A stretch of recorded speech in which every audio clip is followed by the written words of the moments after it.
Be not afraid. I go before you always.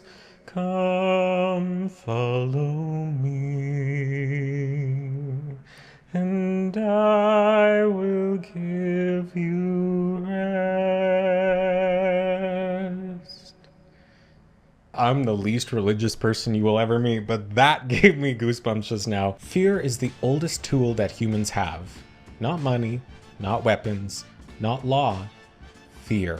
And it's not new. It has been around since the beginning of human history. It shows up in stories, in myths, and they've been retold for thousands of years. Fear of the other, fear of differences, fear of the people who think, act, or live outside your little box. Today, we're going to trace that fear from the very beginning, from Pharaoh enslaving people, from biblical myths about chosen tribes and outsiders, from empires that built obedience on terror, all the way to today, where fear is packaged in news cycles, culture wars, and political campaigns. And the most depressing part of all of this is that the target keeps changing, but the script is exactly the same, because people in power use fear to control, to dominate, and the ones that they fear the most are the thinkers. How did fear become a tool of control so effective that empires, kings, and governments keep recycling it century after century? How does it shape the world we live in now? Why are the people who create, question, or refuse to conform constantly under attack?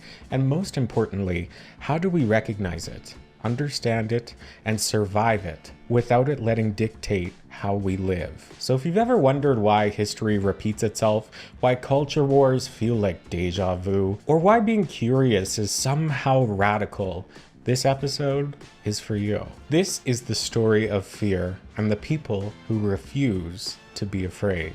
Hello, you stunning woman on the go. Welcome back to my channel. You are watching D-Talk, your safe space to explore your creativity, critical thinking, cringe, and connection. Today, we're unpacking the story of power, manipulation, and obsession. A story where fear is the star player and curiosity is the ultimate threat. So grab your emotional support screaming pillow, take a deep breath, and let's trace this trail of fear from ancient myths to modern headlines and figure out how to survive it without losing your mind. It's far too late for that. Let's get into it. D-Talk starts now.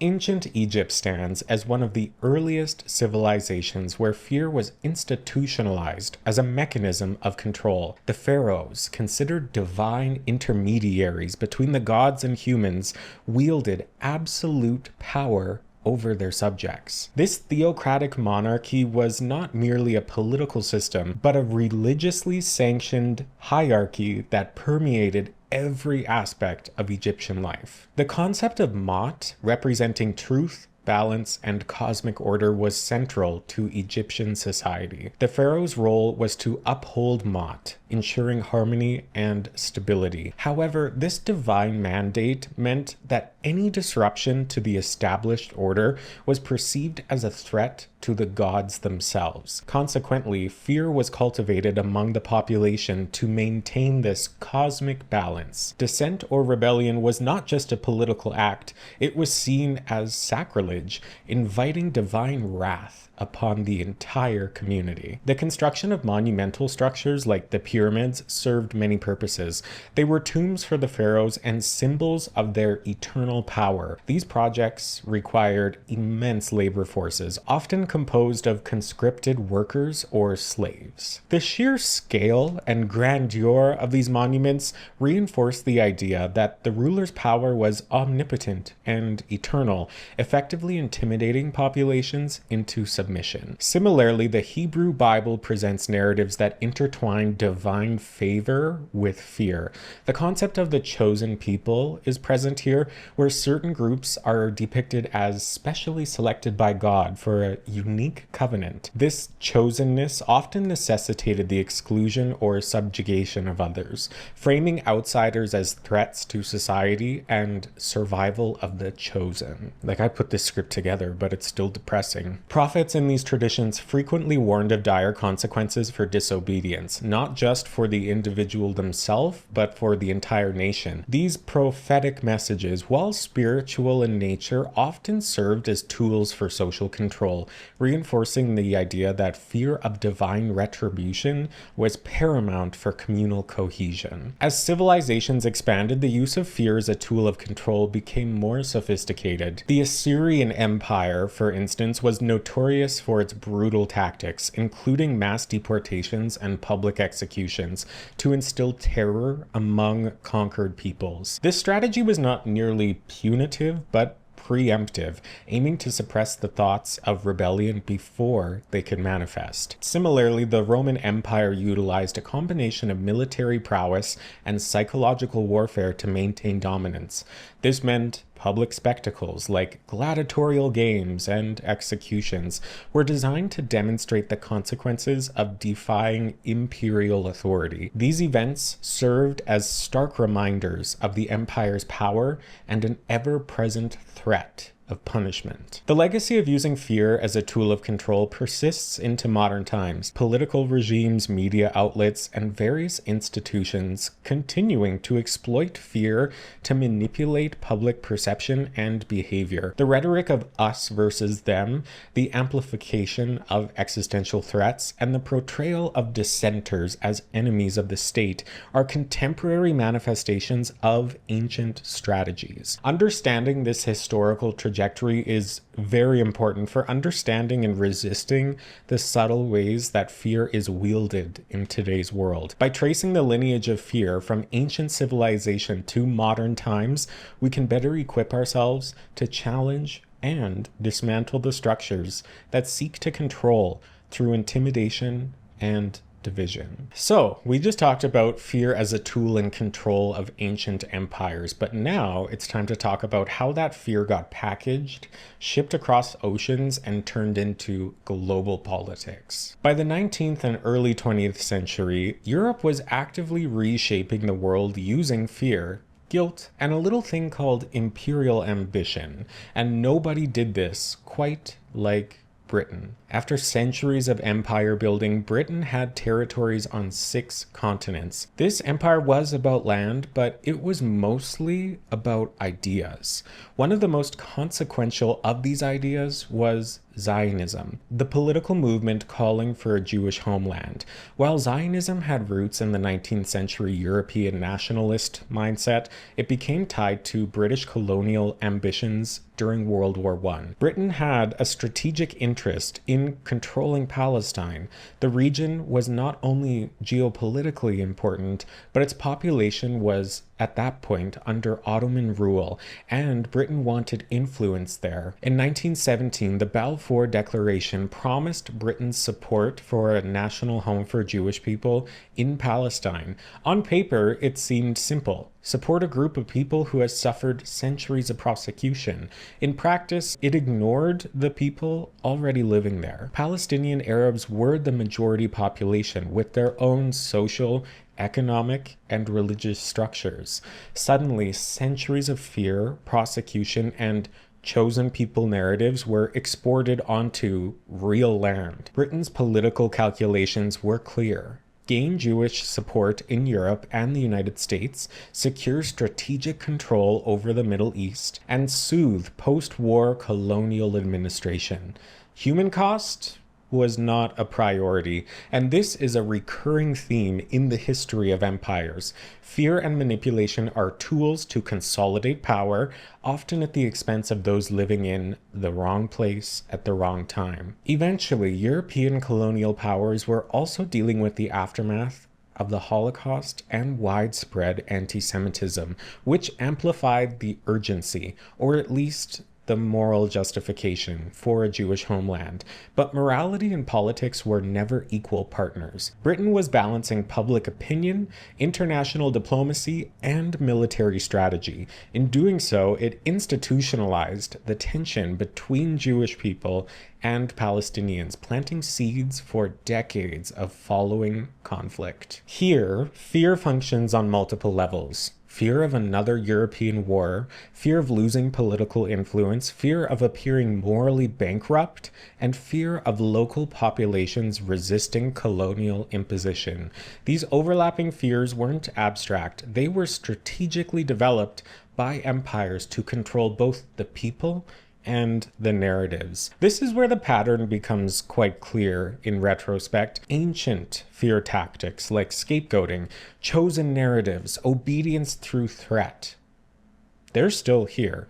They were adapted and scaled by these empires. Palestine became a testing ground for centuries-old psychological tools, positioning one group as special, another as the other, and everyone else as collateral damage. This blueprint of power and control is shockingly similar from Pharaoh to Parliament. And here's the brutal truth. The consequences of these decisions are still being felt today. These modern conflicts, displaced populations, and rising social tensions are directly tied to the export of fear from these colonial powers. So we've talked about the foundations of fear. We've explored its deployment in colonial politics.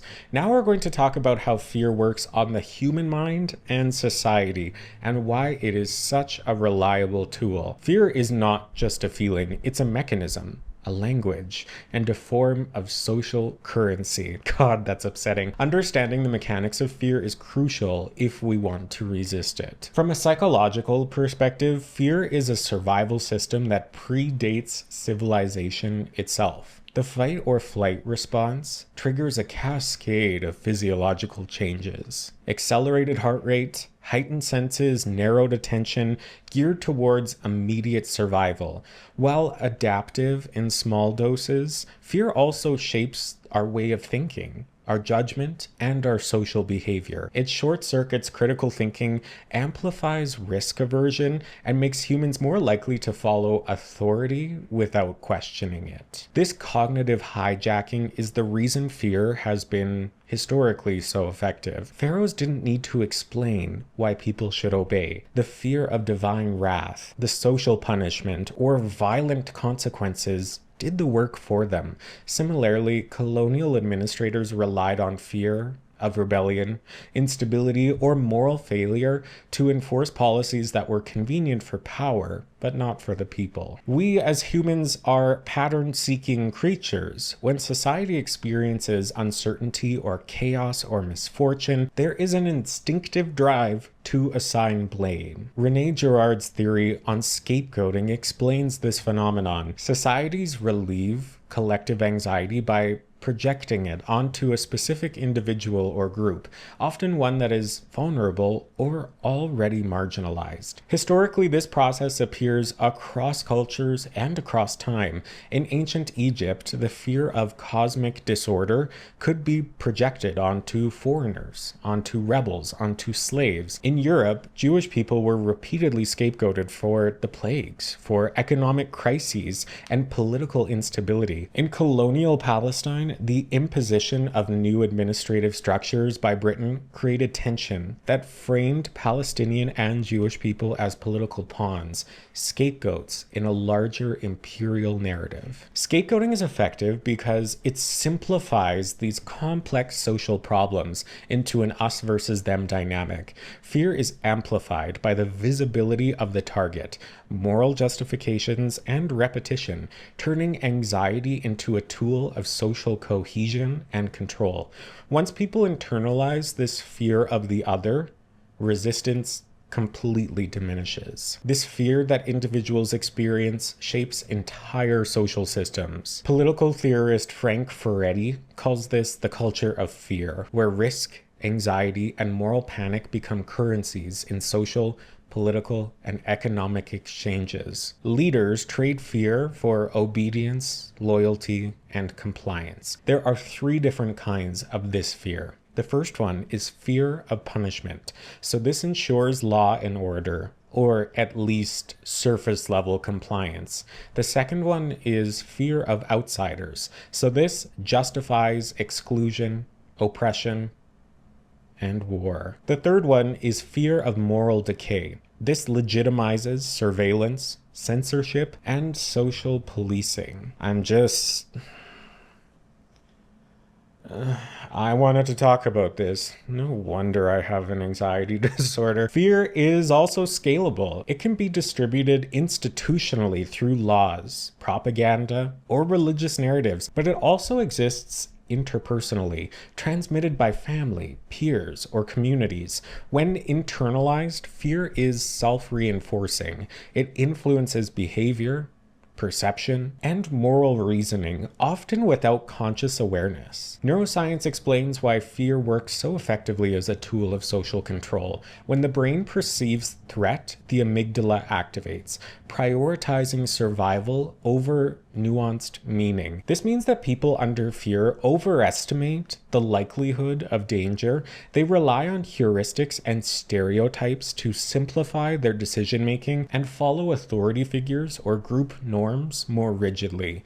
This creates a feedback loop. Fear is used to control a social behavior. Behavior reinforces the perception of threat, and the cycle continues across generations. These historical actors like pharaohs and colonial governments didn't need modern neuroscience to understand this. They exploited it intuitively. In ancient Egypt, pharaohs combined divine authority with monumental symbols of power, from pyramids to public rituals, ensuring populations internalized fear as a moral and social obligation. In colonial Palestine, Britain manipulated fear on multiple levels: fear of unrest, fear of moral failure, and fear of losing systemic control, while justifying political experiments that displaced and divided populations. And European scapegoating across centuries. Jewish people, intellectuals, and other marginalized groups were targeted as repositories of societal anxiety.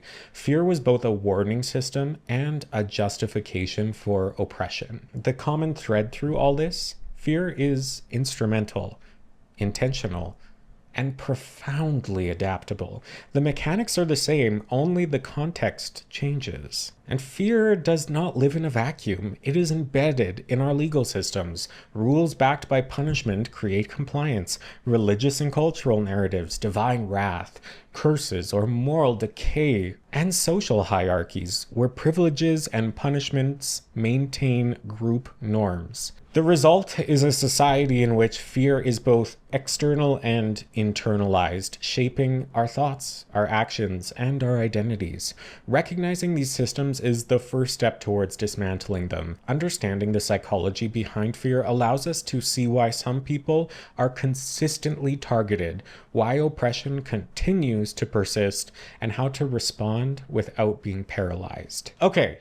To recap, we have laid out the ancient roots and psychological mechanics of fear. Now we're going to talk about the same scripts as they are playing out in real time in this moment. The pharaohs aren't around anymore, but their playbook absolutely is. Scapegoating, moral panic, fear is currency. Those things now operate through 24-hour news cycles, political campaigns, and social media algorithms. Fear has gone digital, global, and instantaneous, but the psychology behind it is exactly the same.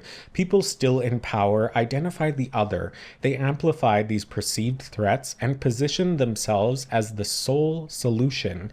Teachers, thinkers, queer people, anybody who resists to conform remain prime targets, just as they were thousands of years ago. A lot of modern news networks act as fear amplifiers. Stories are packaged to trigger emotional responses: outrage, anxiety, Moral panic. Studies show that humans are hardwired to respond to threatening information more intensely than neutral or positive content. Media outlets, especially partisan ones, exploit this by highlighting danger, exaggerating threats, and creating polarized us versus them narratives. Consider how political pundits often frame cultural issues.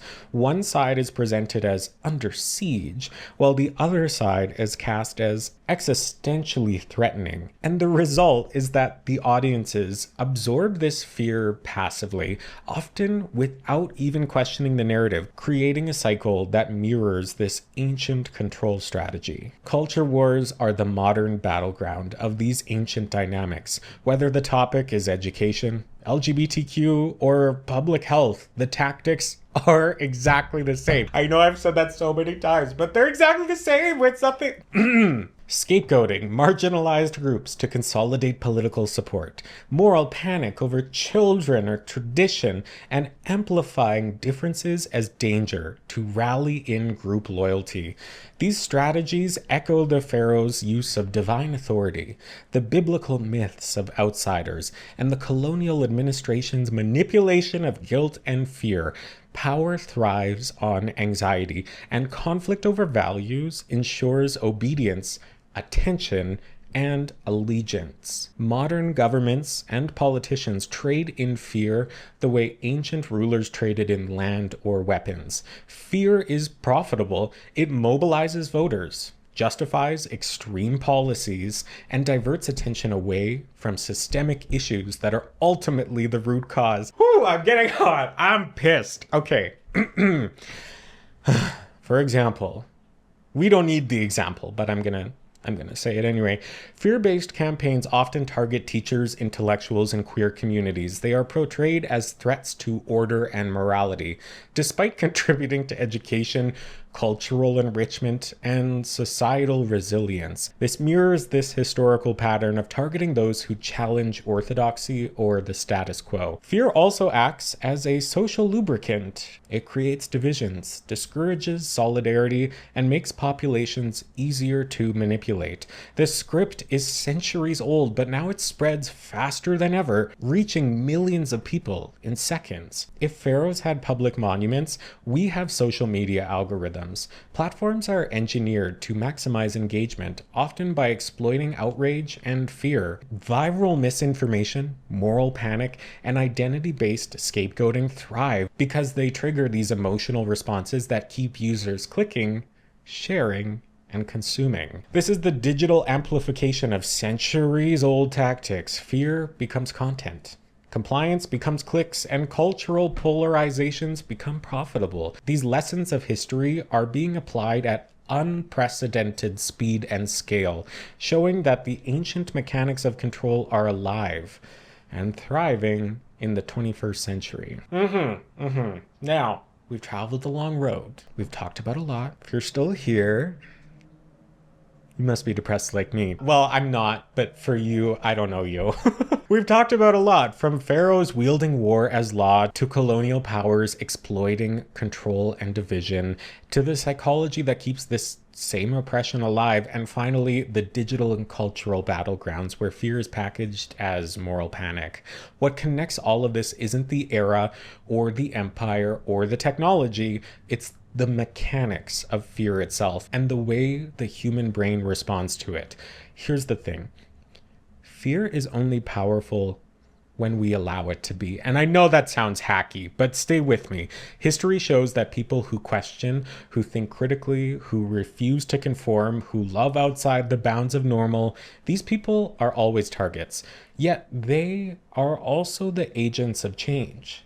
Teachers, thinkers, gay people, and activists, they've always been the ones who push society forward because they challenge injustice and reclaim spaces of freedom. The first step in this resistance is recognition. Once we understand that fear is a tool used repeatedly across centuries, then we can start to see the patterns. Scapegoating, moral panic, and the amplification of differences. These aren't accidents. They are strategically deployed, and recognizing that lets us take a step out and disrupt it. There are four main tools of reclamation that I want to talk through here. The first one, Critical thinking. Question the narratives that are presented to you. Who benefits from your fear? Who is being silenced? The second one is community solidarity. Fear thrives in isolation. Get out there. Build networks of support, connect with people, and help other people, specifically the people that your mind tells you not to help. The third one is visibility and voice. Representation matters. Queer, intellectual, marginalized voices, they push back against the script simply by existing.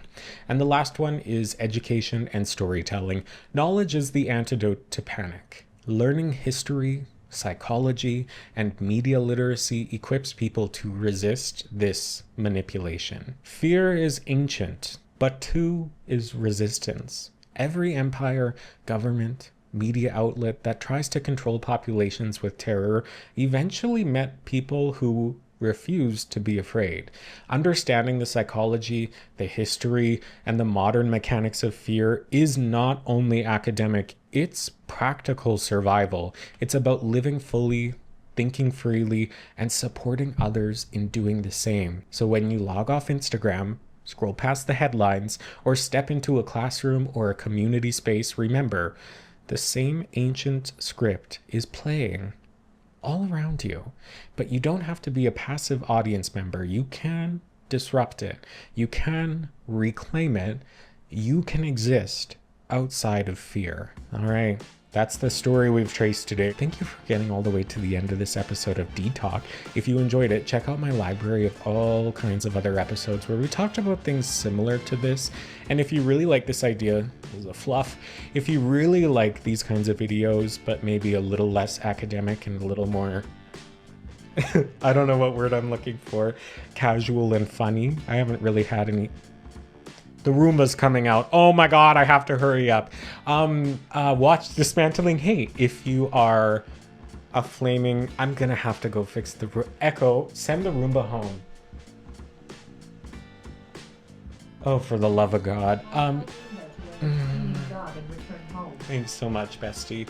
Yeah, you can watch Dismantling Hate episodes. They kind of follow the same theming, but are less academic because we can only handle so much of that. Anyhow, I forgot what I wrote as my outro. Okay, yeah, thanks for getting here. Like this video. Tell me what you think in the comments. Subscribe. Ooh, okay. My ending is funny. Maybe I'll wait till the Roomba docks herself. Oh my God, she's still going. There we go. Okay. I think I'm going to leave it on the note of as the Roomba beeps. Even though we explored all of the historical factors of fear and traced it to the modern day, somehow I can feel it just deep in my soul that this is the fault of Albert Hitchcock. Thanks for watching or listening, and I will see you in the next one. Goodbye. I hate Albert Hitchcock. Go look into him. He's had some pretty questionable things. It's from that Ed Gein thing on Netflix. It's horrible. Don't watch it if you're squeamish. Squeamish. Don't give me a lot of Who Shot John. A lot of it's fake anyhow. It's good. Okay, stop muttering, David. Bye.